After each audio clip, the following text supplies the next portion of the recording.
되었으면 합니다. 이제 8장이 이제 모두 이제 정리가 됩니다. 8장은 아주 특별한 장이죠. 왜냐하면 예수님께서 초막절에 성전에서 사람들이 많이 예루살렘에 모여 있는 그 성전에서 하나님께서 이 복음의 메시지를 예수님께서 선포하셨습니다.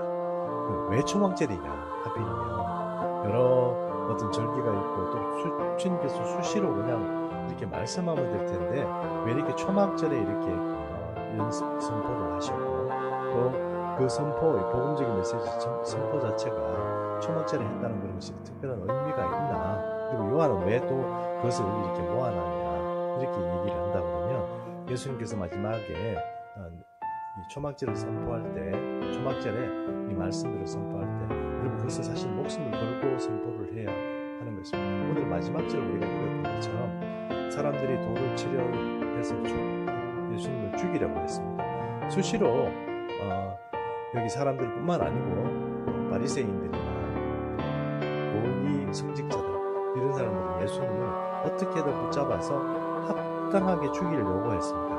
합당하게 죽이려고 그렇게 예수님을 했기 때문에 예수님이 이런 말씀하기가 굉장히 어렵다는 것을 우리가 이해를 해야 됩니다. 그럼에도 불구하고 예수님께서 왜 초막절에 이런 말씀을 하셨나?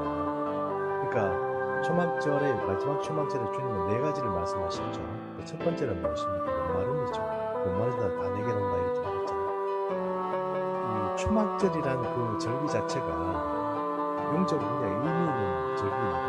그러니까 하나님께서 이 땅에서 이스라엘 백성들을 데리고 광야 생활부터 시작해서 새로운 일들을 시작한 6월절이 시작이고, 그리고 초막절이 마지막이라고 제가 말씀드렸죠. 초막절은 그러면 어떤 의미냐?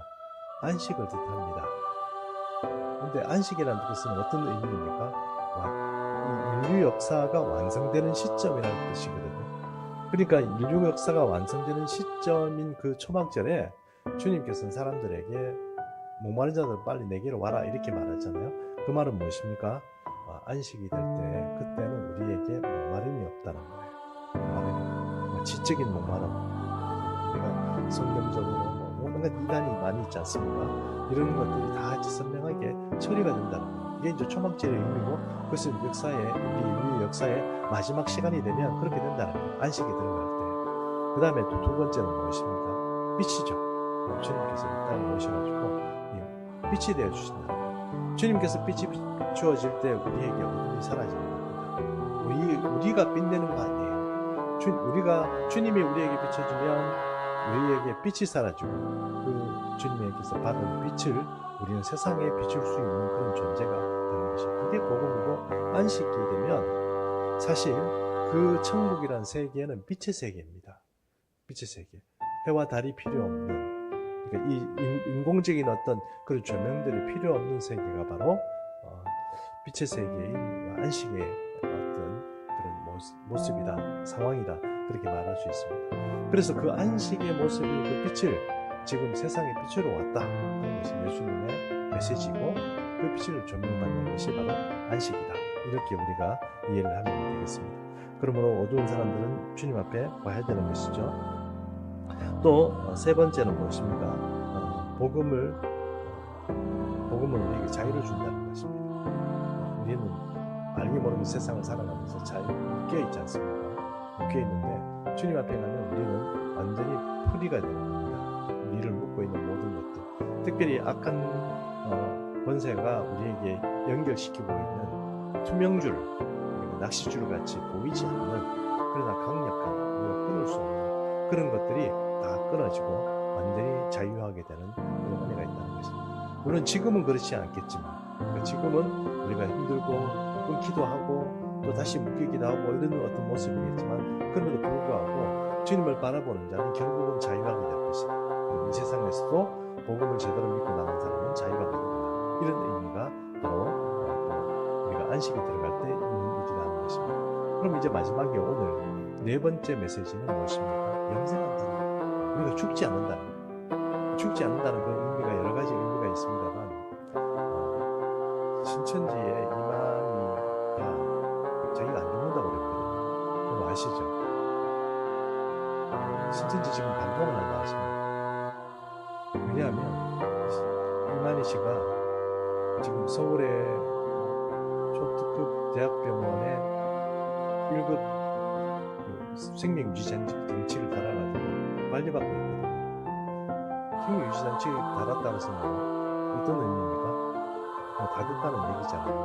근데 그럼에도 불구하고 믿고 다니는 사람들이 뭔지 모르겠어요. 뭐 어떻게 하자는 건지.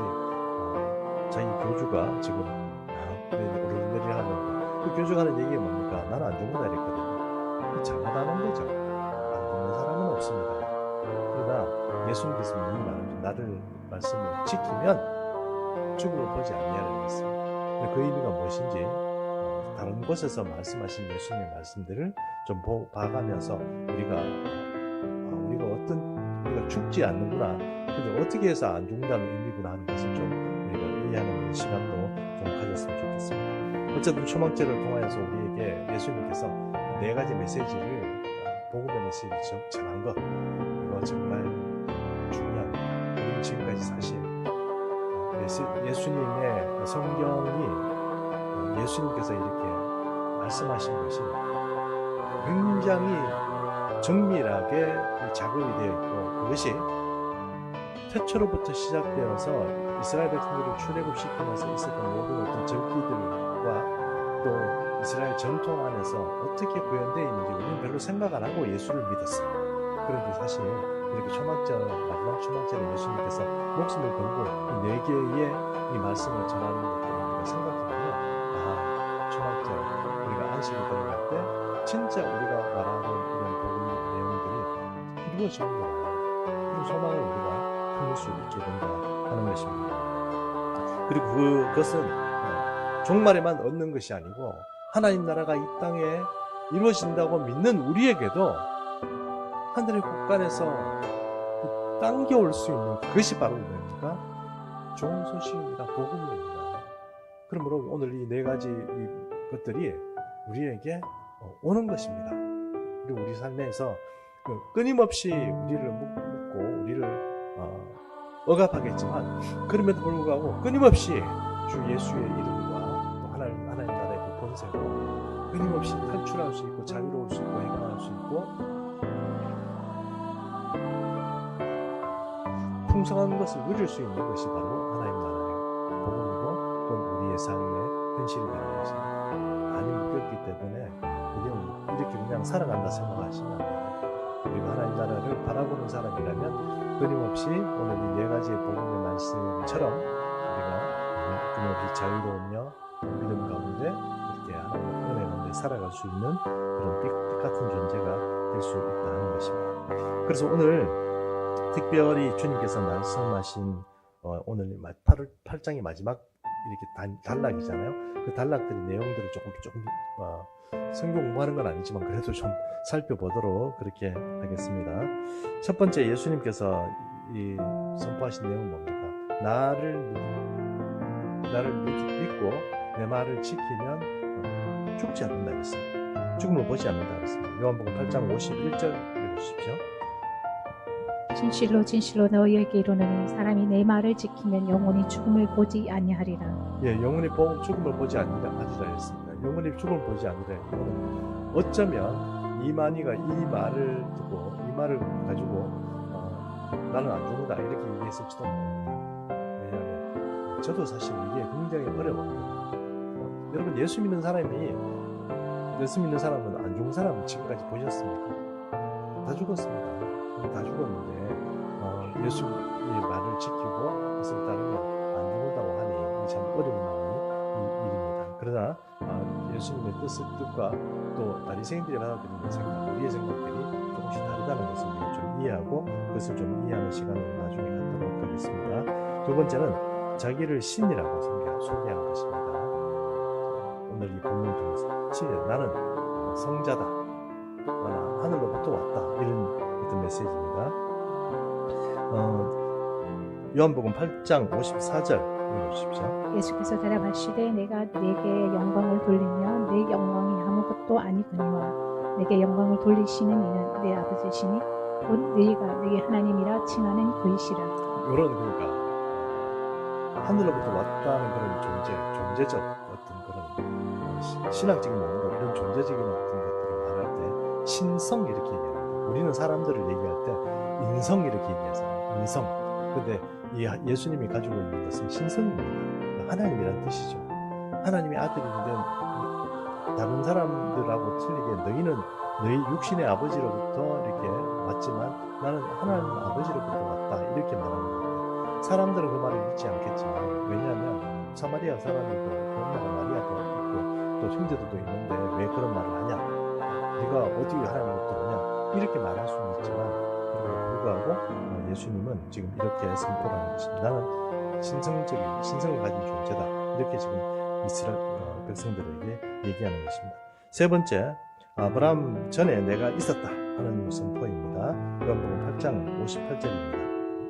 예수께서 이르시되 진실로 진실로 너희에게 이르노니 아브라함이 나기 전부터 내가 있느니라 하시니. 이것도 신학적인 용어로 얘기하면 선제성이라고 합니다. 선제성. 먼저 있었다 하는 뜻입니다. 선제했다, 먼저 있었다 하는 의미로서 선제성 이렇게 얘기합니다. 그러니까 오늘 조금 복잡하고 힘든 얘기지만 나는 신성을 가지고 또 그렇기 때문에 아브라함보다 먼저 있는 그 선제성을 가지고 있는 인물이다 하고 지금 이스라엘 백성들에게 말씀을 합니다. 그러니까 영원히 죽지 않는다. 죽지 않는 근거에서 자기 지금 예수님이 어떤 분이라는 것을 확실하게 얘기를 합니다. 죽는데 내 말을 지켜야 한다. 당신이 누군데요? 이렇게 얘기합니다. 그러니까 거기에서 지금 내가 누구라는 것을 지금 말씀을 하는 거죠. 여러분, 우리 생각에는 그렇습니다. 한 신천지가 20만 가까이 되고 성도가 되고 그 사람들이 우리 교인 빼가고 그 집안들이 전부 다 헌금을 다 착취해가지고 어렵게 사는 젊은 애들이 공락금 갖다 바치고 학교는 안 가고 거기 모여가지고 하얀 옷 위에 입고 밑에 까만 바지 정장 바지 입고 돌아다니고 이렇게 하는 거 보면 미쳤구나 하는 생각이 들고 아마 그렇게 자기 자녀들을 빼앗겼던 그런 가정들은 얼마나 죽이고 싶을 겁니다. 정말 어떻게 가까이 있으면 죽이고 싶지 않겠어요. 그런 마음들이 막 생길 것입니다. 그런 마음들이 생기는 것처럼 이스라엘 백성들도 거의 비슷한 마음이 드는 거죠. 좀 문제가 있는데 이런 생각을 하는 거죠. 이스라엘 백성들이 예수님을 그 말을 듣고 받아들일 수 없는 거죠. 받아들일 수 없는 거죠. 자기들이 지금 믿는 어디까지 이런 신앙으로서 예수님이 저 말을 믿을 수 없나. 어떤 면에서 그러냐. 첫 번째는 모든 인간이 다 죽는데 네 말을 지킨다고 안 믿는다고? 그건 말이 안 되는 거죠. 모든 인간은 시간 속에 살게 돼 있습니다. 시간 속에. 그러니까 난 시간이 있으면 어느 정도 이 사용연한이 있는데 그 사용연한이 다 때가 되면 다 죽게 돼 있어요. 다 죽게 되는데 너 어떻게 그것을 살아있다고 그렇게 말하냐. 그래서 네 말을 지키며 살아있다고 말하는 그 자체가 어떤 의미냐는 귀신이 들렸다. 성경 본문에 이렇게 나옵니다. 너는 귀신이 들렸도다. 이렇게 지금 말합니다. 예수님의 말씀을 이렇게 귀신들은 정상적이 아니다 이런 뜻이죠.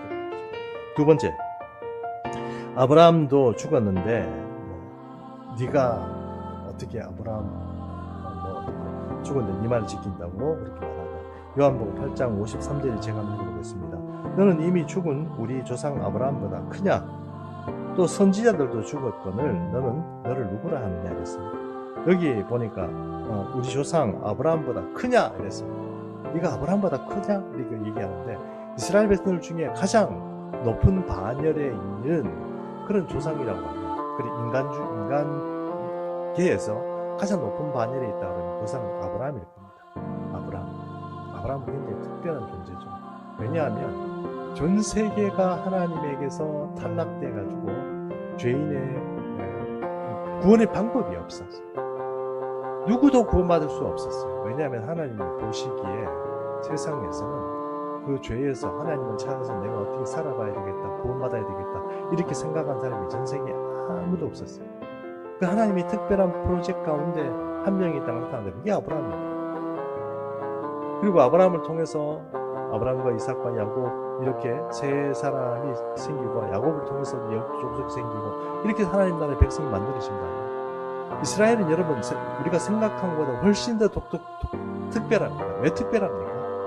우리가 여러분 인생 살아가면서 하나님의 특별한 양육 가운데 우리가 오늘 여기 와 있고 특별한 섭리 가운데 우리가 예수를 믿게 됐지만 그 전에 우리가 양육받고 우리가 뭐 하나님으로부터 두들겨 맞아가면서 민족 전체가 뭐 없어졌다가 다시 살았다가 뭐 노예가 되었다가 탈출했다가 뭐 이런 어떤 역사적 굴곡 가운데 뭐 우리도 그렇게 살긴 하지만 그것을 양육이라고 말하는 사람은 아무도 없잖아요. 근데 하나님은 이스라엘 백성들을 그렇게 만들었어요. 근데 그 머리 중에 머리가 누굽니까? 아브라함. 근데 그 아브라함보다 네가 크다는 말이냐? 네가 진짜 아브라함보다 더 위대한 인물이라는 뜻이냐? 이런 말이에요. 그 아브라함도 하나님께서 하나님의 친구라고 말하던 그 아브라함도 죽었는데 네 말을 지킨다고 살았는데 그건 어딨냐? 그렇게 지금 얘기하는 것입니다. 여기 보니까 또 선지자들도 죽었다 그랬는데 선지자들도 하나님 말씀 전하고 성령이 충만하고 뭐 그렇게 온갖 이적을 일으키던 사람, 그 사람도 죽었다는 거예요. 다른 사람은 또 살리고 뭐 이렇게 했지만 물론 살린 그 사람도 죽었고 선지자도 죽었어요. 다 죽는데 뭐 어떻게 네 말을 지키면 죽음을 보지 않으리라 그렇게 말을 하느냐 하는 것입니다. 그럼 이것은 너는 새빨간 것을 멀쩡하다 이런 뜻이죠. 그러니까 네 말을 못 받아들이겠다 하는 것입니다. 세 번째, 어떻게 아직 50도 못 된 내가 아브라함을 봤단 말이다 이렇게 됐습니다. 아브라함은 고대 인물입니다. 무엇을 오래 사는 적도 없죠. 아무리 우리가 그 아브라함을 보고 싶어도 이 세상에 존재하지 않습니다. 벌써 천국 갔죠. 육신도 벌써 땅에 묻혀가지고 썩어버리고 없습니다. 근데 50도 안 된 네가 어떻게 아브라함을 봤단 말이냐? 난 아브라함보다 먼저 있었다 이렇게 얘기하니까 무엇이라고 지금 이렇게 되는 것이죠. 그래서 오늘 여기 나와 있는 것처럼 오늘 사람들이 볼 수 있었다 이렇게 아브라함의 보다 선지했다 이런 말 자체를 이스라엘 백성들이 보기에는 이 신성모독이라고 그렇게 느껴지는 것입니다. 자, 그런데 오늘 이스라엘 백성들은 사실 지금 이런 이야기 자체를 정확하게 이해를 못합니다. 그런데 혹시 오늘 왜 이런 설명을 좀 하느냐 하면 저도 예수 믿고 시작했지만 여러분 중에 이 말이 잘 이해가 안 되는 분들이 좀 있다고 합니다. 지금 예수님께서 말씀하신 말씀. 왜냐하면 문자 그대로 이렇게 들어보면 이스라엘 백성도 이해가 안 됐지만 오늘 성전에 모인 이스라엘 백성도 이해가 안 됐지만 성경적인 기초가 약하고 하나님께서 예수님께서 말씀하신 그 생명 죽음이라는 문제 여러 가지 선제성이라는 문제 여러 가지 문제에 대해서 좀 이해가 안 되는 그런 사람들이 있단 말이에요. 왜 예수님을 믿어야 돼 하는 그런 마음도 지금 있는 사람들이 있단 말이에요. 그게 예수 믿다 보면 바로 우리가 어떤 사람인데 그런 마음들을 가지게 된다는 겁니다. 근데 오늘 성경 본문을 통하여서 그게 어떤 것인가 하는 것들을 조금 이렇게 해결해 보자는 거예요. 그래서 오늘 몇 가지 말씀들을 좀 살펴보게 될 텐데요. 첫 번째, 나를 믿으면 영생한다는 말. 그 말의 진짜 의미는 무엇인가? 그 성경의 의미가 다른 본문을 좀 가져와서 한번 살펴보겠습니다. 요한복음 11장 25절에서 26절입니다. 예수께서 이르시되 나는 부활이요 생명이니 나를 믿는 자는 죽어도 살겠고 무릇 살아서 나를 믿는 자는 영원히 죽지 아니하리라. 이것을 내가 믿느냐. 예, 오늘 이 마르다라는 사람이 그러니까 오빠가 죽었어요. 나사로가 죽었습니다.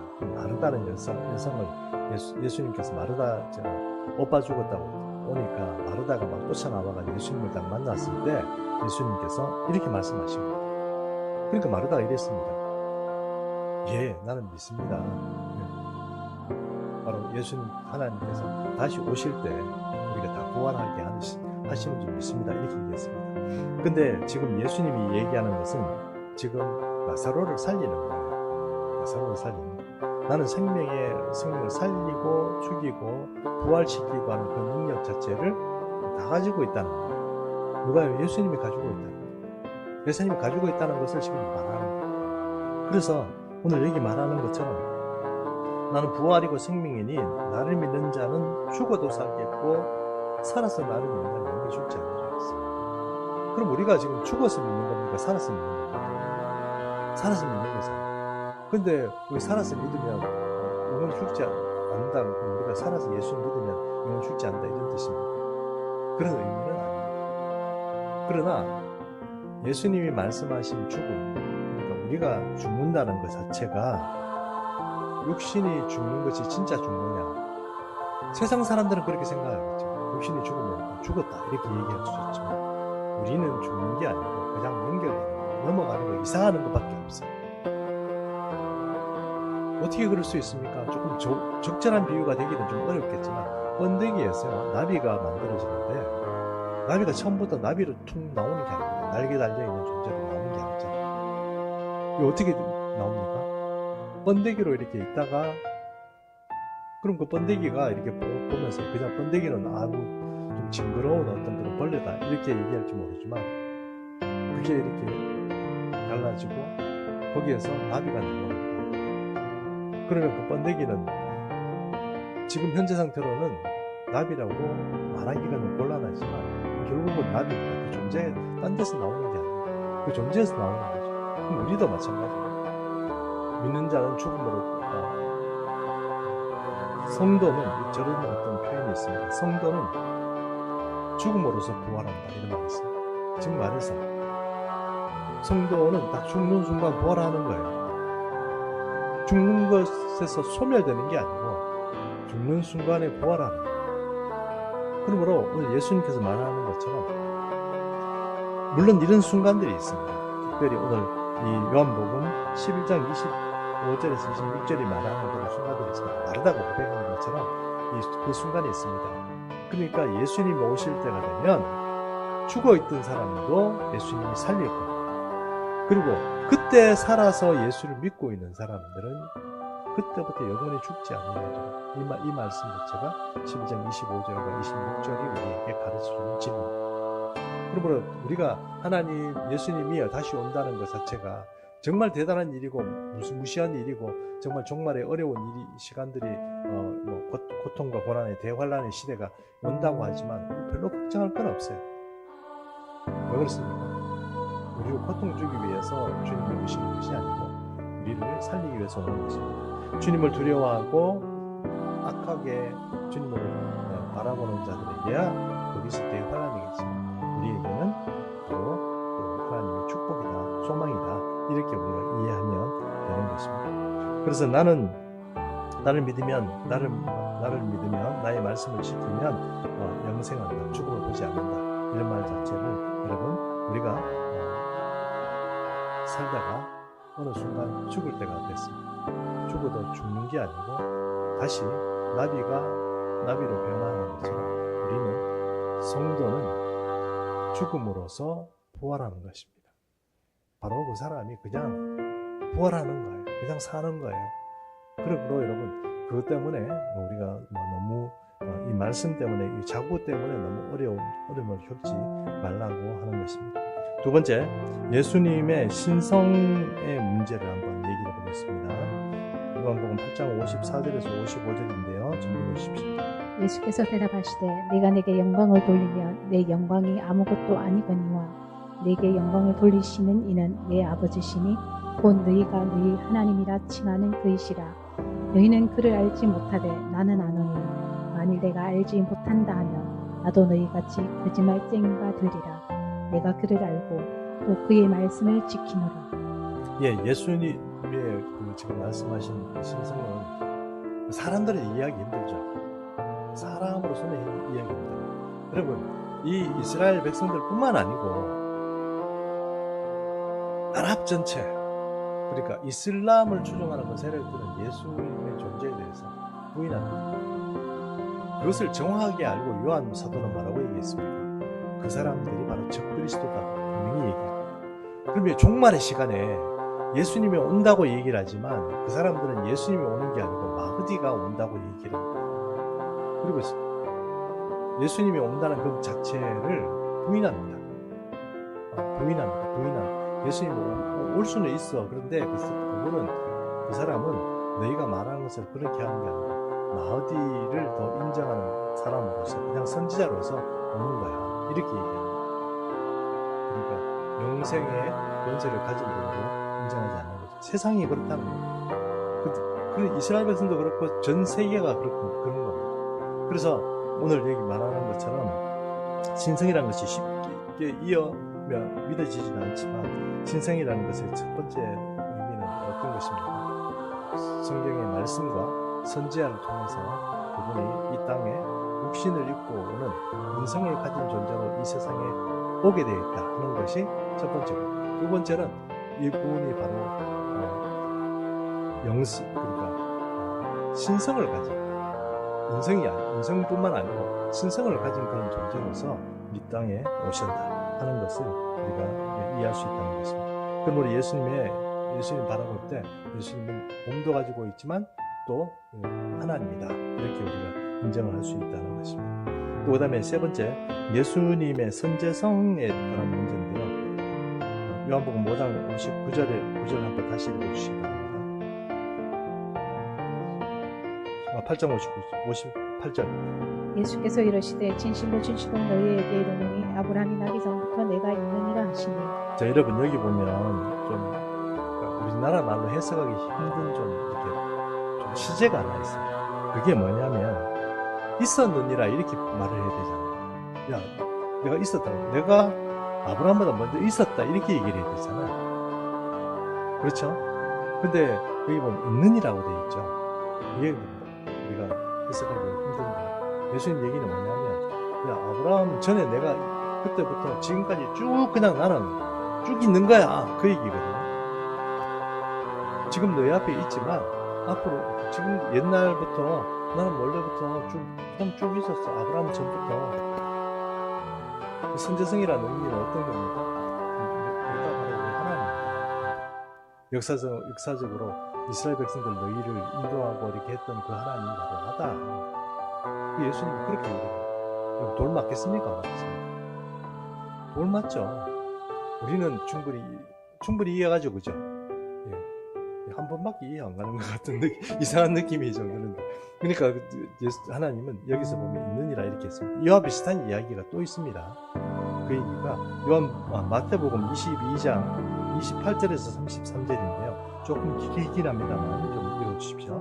그런즉 그들이 다 그를 취하였으니 구할 때 7 중에 누구의 아내가 되리이까. 예수께서 대답하여 이르시되 너희가 성경도 하나님의 능력도 알지 못하는 대로 오해하였도다. 구할 때에는 장가도 아니가고 시집도 아니가고 하늘에 있는 천사들과 같으니라. 죽은 자의 부활을 논할진도 하나님이 너희에게 말씀하신가. 나는 아브라함의 하나님이요 이삭의 하나님이요 야곱의 하나님이로다 하신 것을 읽어보지 못하였느냐. 하나님은 죽은 자의 하나님이 아니요 살아있는 자의 하나님이시니라 하시니 우리가 듣고 그의 가르치심에 놀라더라. 여기 보니까 사두개인이라는 사람들이, 오늘 이 본문 앞에 있는 내용들을 안 읽었습니다. 사두개인이라는 사람들이 이 사람도 부활이 없다고 얘기를 해요. 부활해버리면 여러분 제가 분명히 말씀드리지만 영생이라는 것이 이 몸을 가지고 영원히 사는 게 아니에요. 그 착각이에요. 왜냐하면 이 몸은 여러분 한계가 있습니다. 영생을 주겠다, 죽음을 보지 않는다는 그 우리 존재 자체가 부활체로 영원히 산다는 뜻이지, 있어가 저는 솔직히 요즘 좀 힘듭니다. 왜냐하면 피부에 좀 이렇게 어려움들이 좀 생기고 피부병이 좀 나서 알레르기 이렇게 있잖아요. 그런 것들이 좀 올라와가지고 미치고 싶어요. 그러나 안 미치고 있어요. 예수님을 믿고 정신을 붙잡고 있습니다. 탈도 났어요. 장염이 나가지고 막. 이게 육체예요, 여러분. 육체. 부활체는 그렇지 않습니다. 여러분, 이 육체를 가지고 계속 한다면 이만희가 하는 그걸 보십시오. 그게 바로 바보 되는 거예요. 여러분, 이 육체를 가지고 꼭 영원히 살아야 되겠습니까? 근데 왜 내 말을 믿고 막 나는 영원히 산다 그런 얘기를 해요. 그리고 여러분, 말을 바꿔야 되는 거예요. 내가 우리가 믿고 영생한다는 말 자체를 내가 여기서 이 몸을 가지고 영원히 살겠다 이렇게 결심하는 것 자체가 나는 이제 안 죽는구나 이렇게 생각하는 것 자체가 여러분, 이게 조금 다른 말이에요. 다른 의미인 거예요. 주님께서 은혜 주시면 순간적으로 하는 거예요. 죽을 때 막 으악 이러고 막 고통받으면서 막 이렇게 죽는 것 같아요? 그렇지 않습니다. 순간적으로 딱 넘어가는 거예요. 그렇게 순간적으로 넘어갈 수 있도록 해주는 능력이 누구에게 있다고? 나는 부활이요 생명이다. 예수님한테 있다. 그래서 오늘 그거를 못 믿는 사두개인들, 그런 게 어딨어 이렇게 얘기한 사두개인들이 예수님에게 수수께끼를 내는 거죠. 어떤 사람이 이제 장가를 갔어요. 그런데 그 장가에 아들을 못 낳고 둘째 형제가 7형제인데 둘째 형제에게 형수를 넘겼어요. 왜냐하면 여러분 형사취수제 아시죠? 예, 가문의 대를 잇기 위해서는 첫 번째 아들의 이 재산을 받게 하기 위해서는 형수가 자식을 낳아야 되는데 자식을 이제 둘째에게 형수가 들어가서 자식을 받아가지고 그 자식을 낳게 되는데 둘째 아들의 자식이 되는 것이 아니고 첫째 아들의 자식이 됩니다. 그래서 대를 잇게 하는 거죠. 형사취수 때문에 둘째를 갔어요. 둘째도 그 여자하고 뭐 이렇게 했었는데 둘째도 죽어버렸어요. 셋째, 넷째, 다섯째, 여섯째, 일곱째까지 그렇게 됐어요. 형제가 집안에 다 죽었어요. 자, 그러면 그렇게 됐는데 나중에 천국에 가면 그 여자하고 일곱 형제가 같이 만났어요. 누구 부인이 됩니까? 이렇게 물어본 거예요. 누구 부인? 여러분 정말 이 질문이 잘못됐습니까? 그럴 수 있죠. 세상 사람들이라고 하면 야 그런가? 천국에서 우리 다시 만나가지고 다시 한 가정 가운데서 그렇게 살까? 뭐 이렇게 생각할지 모르지만 천국에 가면 그냥 따로따로 삽니다. 지 혼자 자기 집 짓고 주님 주신 은혜 가운데 같이 살 수 있냐? 이웃을 살 수는 없습니다. 침대를 조금 따로 쓰는 것처럼 그렇게 쓸 수는 있겠죠. 어쨌든 보십시오. 그렇게 예수님이 네가 오해했구나 하면서 설명을 했는데 우리가 어떤 사람이냐면 천사하고 똑같이 어떻게요? 영원히 죽지 않은 그런 존재로 바뀐다는 거예요. 다시 말씀드리면 이 육신을 가지고 살아갈 수는 없어요. 왜냐하면 흑이에요. 물론 흑인데 이것이 사형연한이 다 되면 우리가 육신을 견디지 못하고 사라지듯이 그것을 죽음을 하고 세상 사람들이 얘기하고 생각할지 모르지만 우리는 그렇게 할 필요가 없어요. 왜냐하면 다시 말씀드리면 성도는 죽음으로써 부활하는 겁니다. 우리 영혼의 부활체를 입고 그냥 사는 거예요.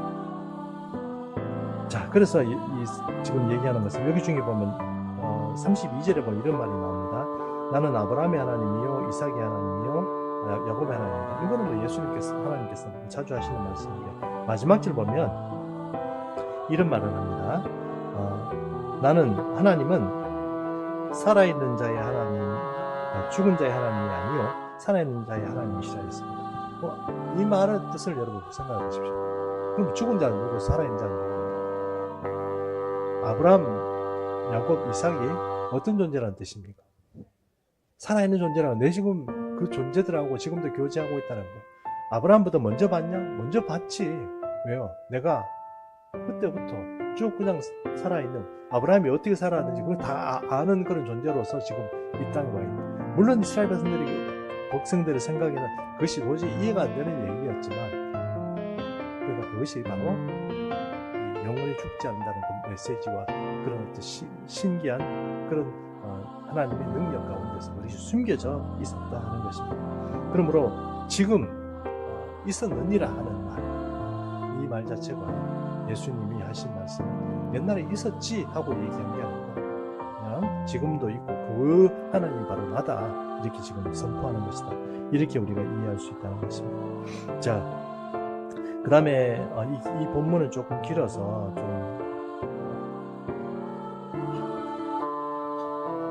하지만 그래도 오늘 하나님이 어떤 존재인가 하는 것에 대해서 우리가 좀 정리하는 입장에서 한번 함께 보도록 하겠습니다. 출애굽기 3장 13절에서 15절입니다.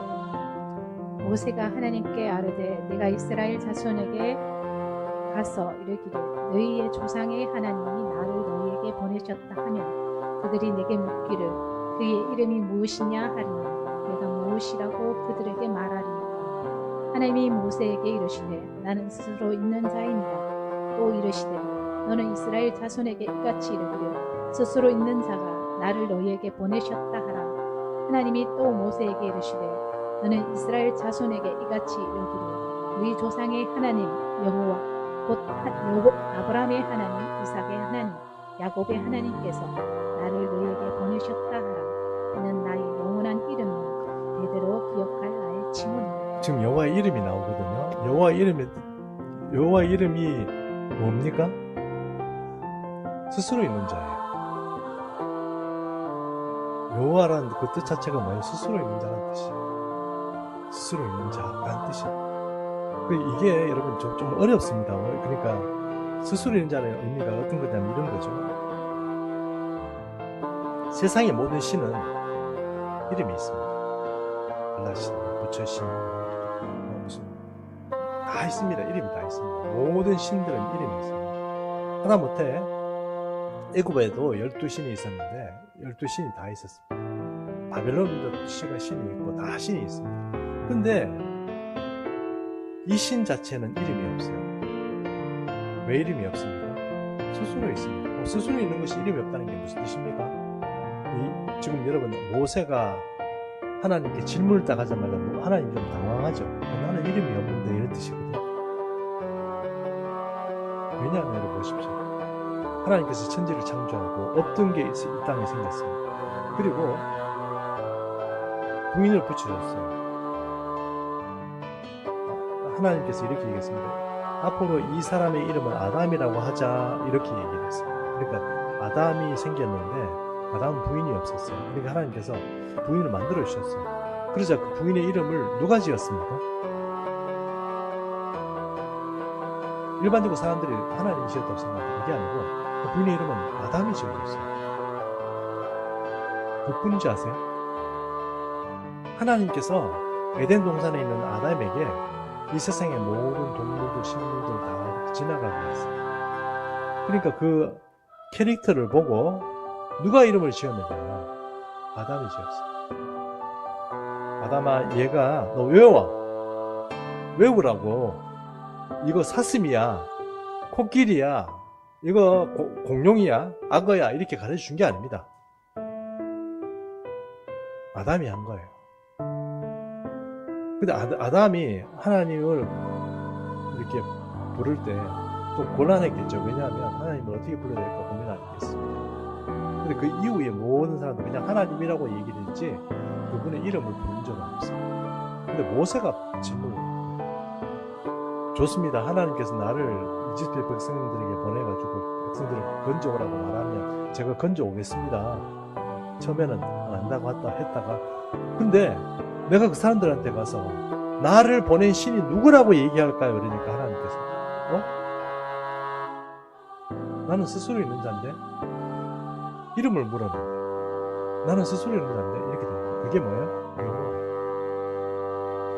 우리가 말하는 여호와는 많은 신들의 이름 중에 하나가 아니에요. 그분은 이름이 필요 없는 분이에요. 왜냐하면 스스로 있었기 처음부터 그분이 있었고 그분이 아담을 짓고 세상을 짓고 이렇게 했기 때문에 그분은 이름이 없는 신이 되어야 맞는 거예요. 그렇지 않겠습니까, 여러분? 그분이 이 세상을 모두 짓고 모든 것을 이름을 지었다는 게 아니고 사람에게 이름을 짓고 그 아담을 지었고 이것을 아담이라고 하자고 한 성경 말씀이 성경에 나오잖아요. 그러니 여러분 처음 있는 그 창조자가 이름을 지었고 거꾸로 하나님을 이름을 물어보지는 아무도 없는데 그렇게 됩니다. 성경에 여러분 하나님에 대한 이름이 많이 나옵니다. 엘로헤 이스라엘, 이스라엘의 하나님, 이스라엘 하나님, 뭐부터 시작해서 여호와 라파, 여호와 이레, 여러 가지 이름들이 막 나와요. 왜 그런 이름들이 나와요? 그냥 이름을 딱 넣어가지고 하기가 힘든 거예요. 왜 아브라함의 하나님, 이삭의 하나님, 야곱의 하나님이라고 말하는 거예요? 설명이 길게 그분의 이름이 없기 때문에 그래요. 어쨌든 선제성이라는 거, 처음부터 있었다는 거, 이거 자체를 여러분 그분이 이 땅에 오셔서 지금 복음적인 메시지를 앞으로 내가 이런 계획이고 그 말하는 것은 목마른 거 해결되고 빛으로서 너희에게 비추고 너희 빛던 존재가 되고 또 너희는 완전히 자유하게 되고 또 오늘 이 것은 너희 죽지 않게 되는 존재 그렇게 할 수 있는 능력을 가지고 있는 분 그분이 지금 와서 얘기를 하니 그런 의미가 있는 거죠. 우리도 열심히 믿지만 어떻게 되는 것이 잘 모르는 그런 어떤 상황에 지금 와 있는 것입니다. 어쨌든 복음을 읽는 자들에게는 그런 은혜가 우리에게 주어진 것이고 그것이 주님께서 계획하신 초막절의 마지막 시간에 그렇게 하나님께서 사람들에게 선포했다는 이 말씀 자체가 중요하다는 것입니다. 자, 결론입니다. 그러므로 우리는 다른 이런 어떤 메시지들, 이런 메시지들 여러분 잘 기억하시기 바랍니다. 이것은 하나님의 나라 안에서 분명히 일어납니다. 하나님 나라가 이 땅에 먼저 왔습니다. 주님 오실 때 가지고 오신 거죠.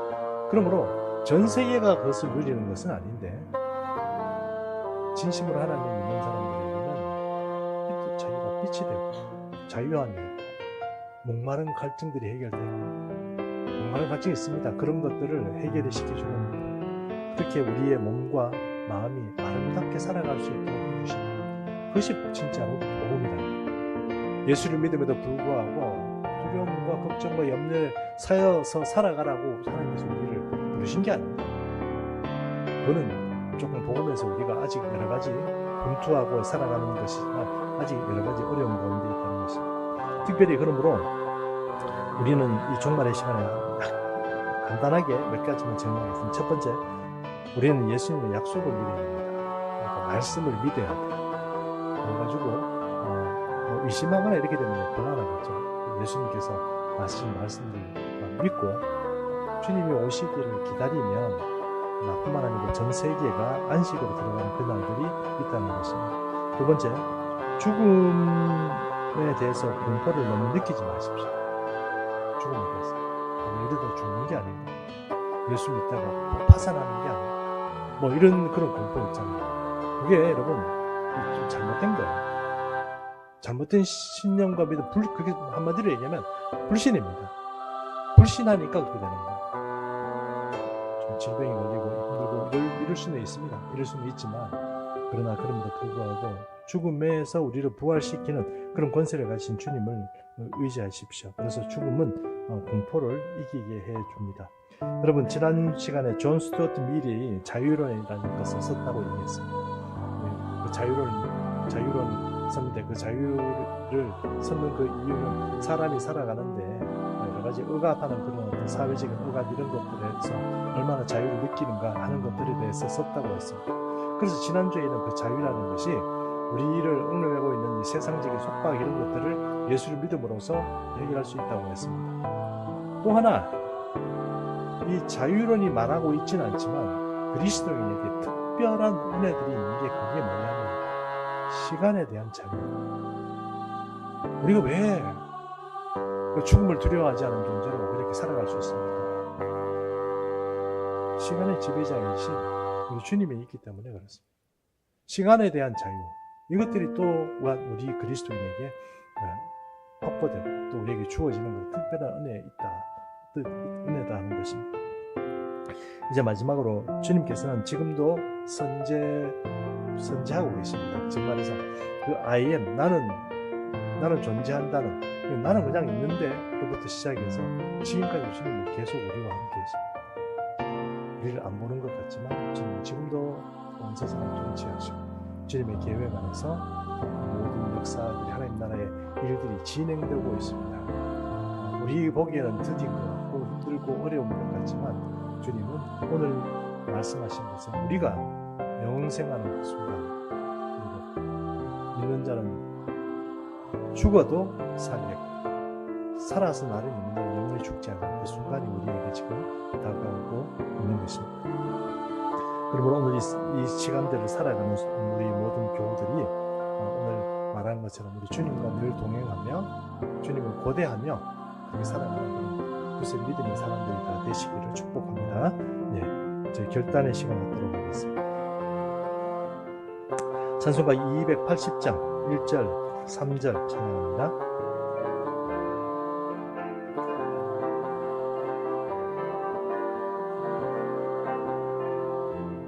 전부여 의지 없어서 손들고 옵니다. 주 나를 외면하시면 나 어디 가리까.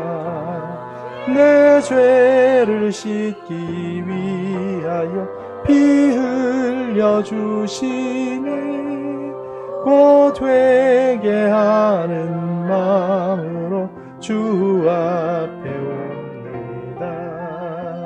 나 예수 의지함으로 큰 권능 받아서 주기 모든 것 늘 얻겠습니다. 내 죄를 씻기 위하여 피 흘려 주신 주 곧 회개하는 마음으로 주 앞에. 여러분, 잠깐 제가 기도하고 나서 승천하도록 하겠습니다. 살아 역사하시는 우리 주님, 이 땅에 오셔서 우리가 예수님의 말씀을 지키면 영원히 죽지 아니라고 우리에게 말씀하시는 주님, 죽음의 공포에 떨고 또 시간을 제대로 사용하지 못해서 늘 아버지 후회 막심, 또 아버지의 어떤 선택장애, 이런 것들 때문에 후회하며 살아온 우리의 삶들을 주님 앞에 고백합니다. 이제 주님께 우리의 삶들을 드립니다. 시간의 지배자이신 우리 주님, 주님의 그 은혜 가운데서 영원한 자유도 느끼고 이 땅에서도 주님이 주시는 그 시간의 자유를 누리며 살아가는 우리 모든 교우들 되도록 주여 도와 주시옵소서. 예수님의 이름으로 기도합나이다. 아멘. 네, 여러분, 승천하겠습니다.